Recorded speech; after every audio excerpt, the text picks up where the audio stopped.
On a road trip, adding your stops one at a time means pulling over every couple of hours just to type in the next town. Instead, you can set up your whole trip in one go, with every stop in the order you want, and even skip the highways for a more scenic drive. Let me show you how.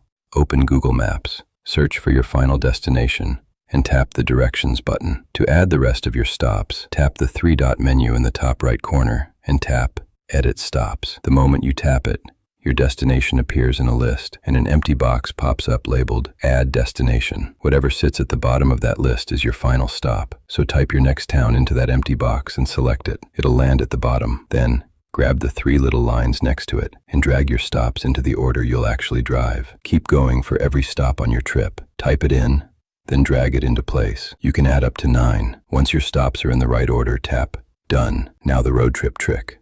Tap the three-dot menu again. Then tap Options. Some phones call it Route Options. You'll see switches to avoid tolls, highways, and ferries. Flip on Avoid Highways to take the scenic route instead. Then tap Start, and you have got turn-by-turn directions for your whole trip. Save this so it's ready for your next road trip. Follow us for more quick tips like this, and tell me what app you want me to cover next.